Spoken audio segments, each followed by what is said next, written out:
ในการนำใช้แอปอาหารแอปอาหารนี่เพื่อสะดวกในการลดพรพนักงานและก็ความว่องไวของพนักงานและก็บ่ต้องให้พนักงานเสิร์ฟต้องไปนั่งรอท่าเขียนบิลเนาะเพียงแต่ว่าลูกค้ามีเลขโต๊ะและก็ QR อยู่ในโต๊ะให้ลูกค้าและลูกค้าก็สามารถสั่งซื้อได้เลยสั่งออเดอร์มาหาเราได้เลยโดยตรงครับฝ่ายครัวเพิ่นเลยออกบิลให้พร้อมกันเลยอัตโนมัติให้เลยโดยที่เราบ่ต้องไปเขียนบ่ต้องรอท่าว่าโอเคลูกค้าอยากกินหยังจักกินหยังเนาะแล้วก็ต่อมาก็คือแม่นถ้าว่าลูกค้าอยากสั่งมาหยังเพิ่มลูกค้าก็สั่งได้อยู่ในโต๊ะเลยอัตโนมัติบ่ต้องออกมาหาเอิ้นพนักงานมาแต่ละคนมาอยากได้หยังลูกค้าก็สามารถเรียกได้เลยอยู่ในแอปนั้นเลย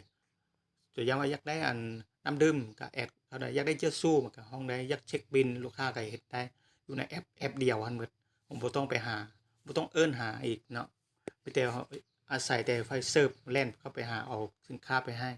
เอาอาหารไปให้เอาอุปกรณ์ไปให้เท่านั้นบัดนี้เฮ็ดแนวใดให้ฮู้จักให้มันว่องไวเนาะมันก็สรุปทางบัญชีพร้อมทางเงินพร้อมเก็บให้พร้อมเดี๋ยวนี้มันจะง่ายของหลายยุคปัจจุบันโดยที่เราประหยัดทุกๆอย่างเลย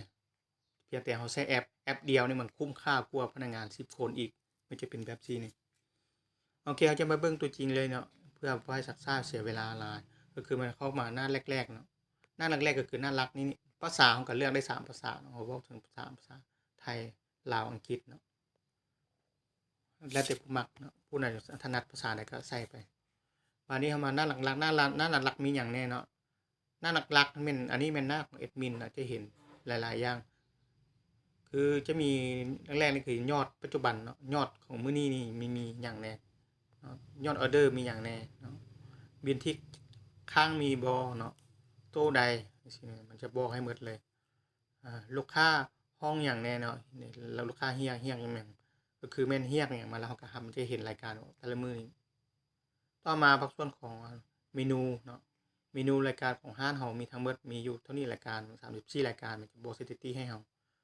แล้วก็โต๊ะของร้านมีทั้งหมด21โต๊ะเนาะเราจะจัดแจงแนวใดเนาะน้อยหรือว่าลงเราก็ปรับเอามวลหมู่สินค้าเนาะอันนี้เป็นยอดเงินเนาะยอดเงินสรุปยอดเงินนอกนี้ยังมียอดสถิติในการยอดสถิติของสินค้าแต่ละรายการหรือว่าได้ขายหยังได้ดีได้ขายดีบ่เนาะเพื่อเอาเก็บกำว่ายอดใดตัวใดเราบ่ได้ขายดีเราก็พยายามปรับออกตัวใดจงไว้ก็จงไว้ตัวใดที่ว่าเราบ่ได้ขายดีเราก็เอาออกเพื่อเอารายการอื่นเข้ามาทดแทนแบบนี้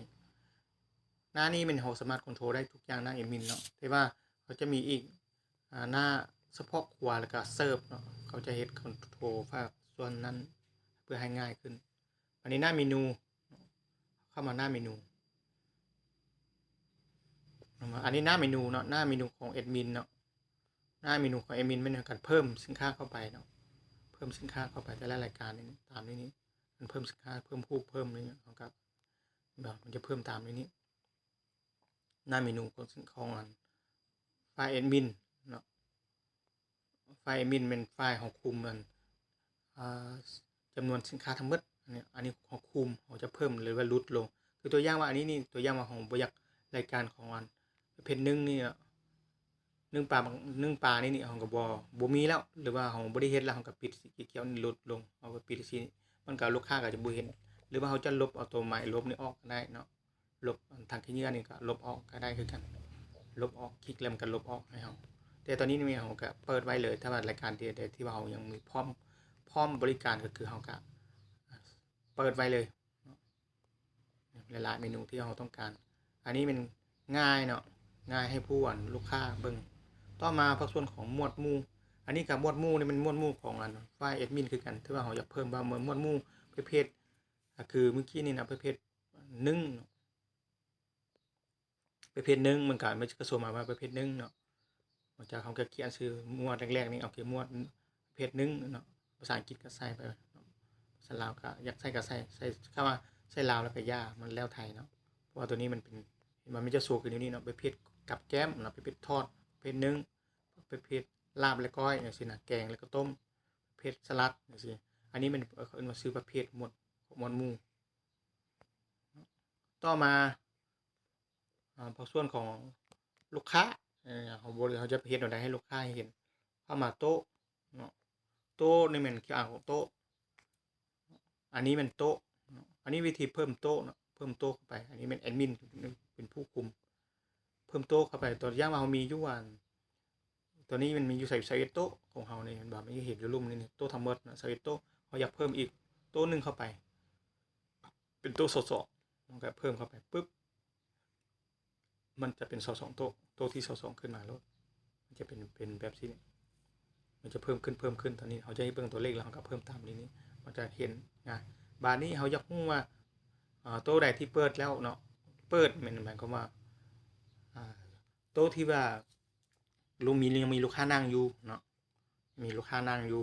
ตัวลูกค้าก็ยังกำลังออเดอร์สินค้าอยู่มันเขาเปิดจังซี่ไว้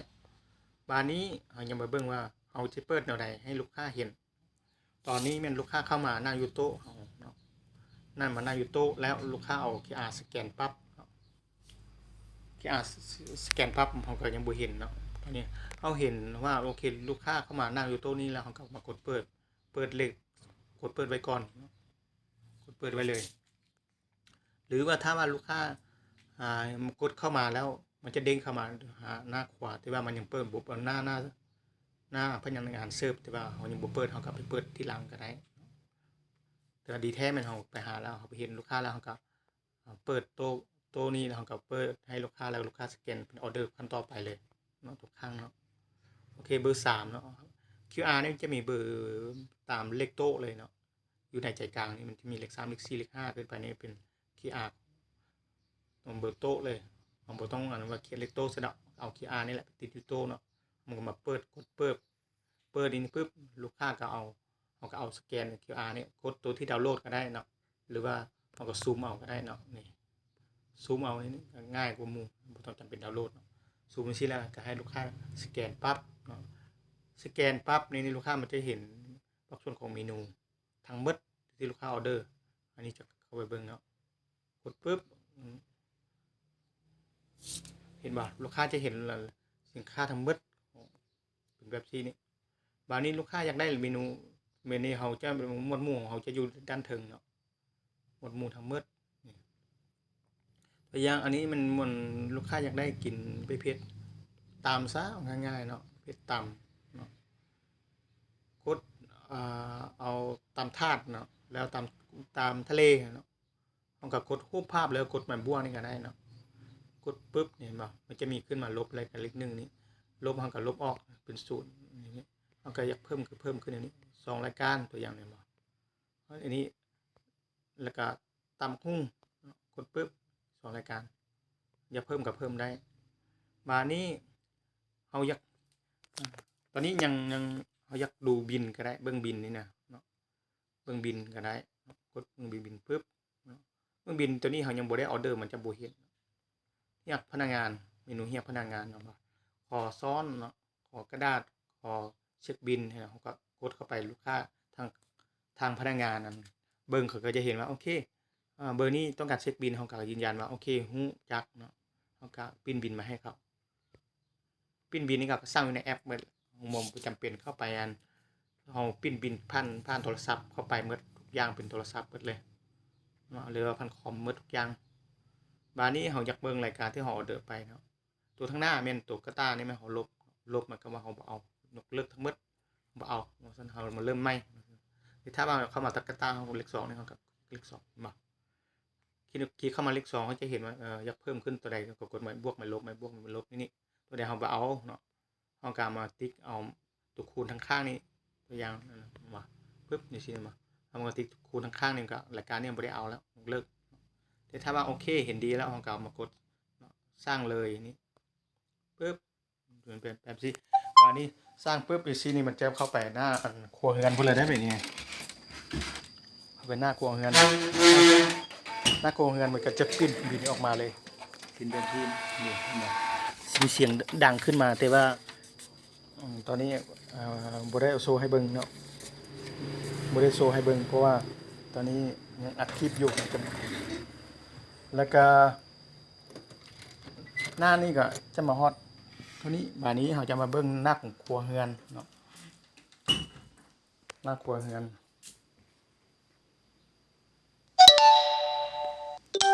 หน้าครัวเฮือนปึ๊บมานี้หน้าครัวเฮือนเนาะลูกค้าก็ทักมาเรื่อยๆก็อดใจรอได้นึงบาดนี้ เขาจะมาเบิ่งหน้าครัวเฮือนเนาะเมื่อกี้นี่หน้าโต๊ะกันหน้าลูกค้าแล้วหน้าโต๊ะนี่ก็เป็นลูกค้ากับเสิร์ฟบาดนี้เขาออเดอร์ไปปึ๊บมันจะขึ้นมาหน้าครัวเฮือนเนาะหน้าครัวเขาไม่ครัวนี่นะพ่อครัวหน้าครัวเฮือนมันจะโชว์มาในเว็บที่เนาะถ้าว่าเขาเปิดออโต้เนาะเปิดออโต้ปึ๊บมันก็โอเคเลยประมาณนี้เขาเป็นหน้าแอดมินเขาก็ต้องเปิดอยู่แล้วแหละแต่ว่าเขาปิดอยู่เพราะว่าเขาปิดของบริษัทเนาะของบริษัทปรินเตอร์เขาใส่ไปหาครัวเฮือนพุ่นให้ครัวเฮือนตัวพวกความไม่ครัวพุ่นบินเอาอยู่พุ่นเขาเป็นผู้ว่าเก็บกรรมว่ามื้อนี้ตอนนี้นี่มีออเดอร์โต๊ะใดมาเนาะเวลาใดเขาต้องเบิ่งแล้วเขาก็ส่งให้ลูกค้าส่งแกเกียมเพื่อเอาไปแต่งกระเกียมแล้วเขาก็ส่งแจ้งไปหาอันไฟเซิร์ฟถ้าว่ามันบ่มีกรณีว่ามันบ่มี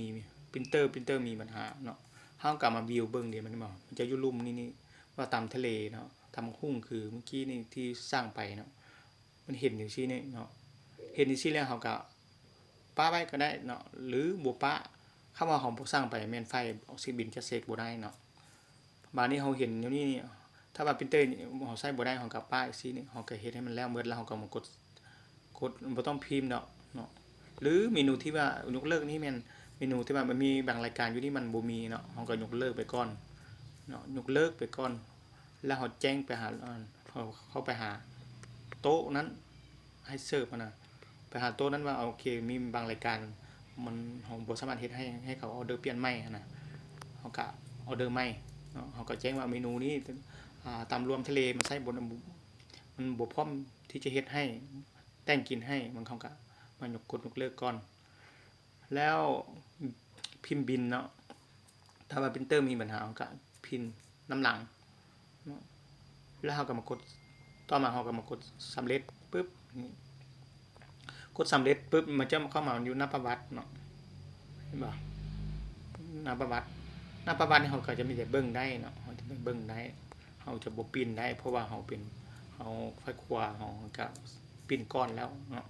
เราบ่จำเป็นปิ้นอีกซ้ำใหม่หลังจากนั้นเราสร้างนี้หมดแล้วมันจะมาแล่นเข้ามาหาหน้าเช็คบินของมันของไฟเซอร์ได้บัดนี้มันมาไฟเซอร์วันนี้หน้าที่ของไฟเซอร์แล้วบัดนี้ว่าติดตามลูกค้าแล้วนี่บัดนี้ติดตามลูกค้ามาฮอดหน้าติดตามลูกค้าเนาะลูกบัดนี้เฮาเซิร์ฟจะมากดไฟเช็คบินนี้เห็นบ่ว่ามีรายการค้างมามีอยู่3รายการเบอร์1เบอร์2เบอร์3เนี่ยเบอร์1เบอร์2นี่หมายถึงลิกโต๊ะนี่แหละเรียกลำดับลิกโต๊ะเนี่ยมีห้านมีโต๊ะที่1ที่2ที่3มี3โต๊ะนอดก็ต่างกันบัดนี้อันเช็คบินเนาะลูกค้าว่าเขาต้องการเช็คบินลูกค้ากดอยู่ในแอปนะมาขอเช็คบินเนาะเฮาก็มาเช็คว่ามันจะแจ้งมาเนาะอยู่ในแอปมันจะแจ้งมาว่าโอเคเลขโต๊ะเบอร์1ต้องการเช็คบินเนาะเฮาก็มายืนยันเนาะเขาจะมีบ่อนที่กดยืนยันต่างหากบ่แม่นอยู่เมนูหน้านี้เขาจะเห็นที่ลูกค้าแอดมาตัวอย่างเบอร์1เนาะเฮาก็กดปึ๊บเบอร์1เนาะเห็นบ่กดในซี่เนี่ยเฮาก็เงินสดเนาะพร้อมเพย์โอนบ่บัตรบ่มีหยังนี่ต่างๆเฮาก็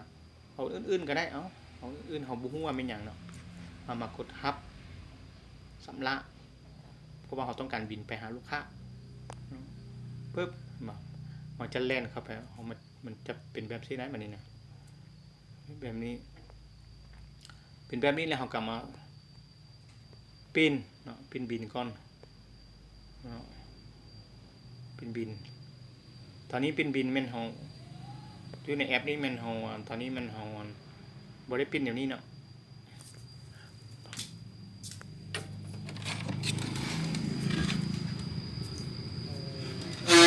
เราต้องมาเลือกกันตั้งค่าบินต่างๆเนาะแล้วก็เลือกตั้งค่าแล้วก็เราก็กดสร้างบินเลยมันก็ได้เลยแต่ว่าขั้นตอนมันก็จบแต่เท่านี้การก็จบงานของลูกค้า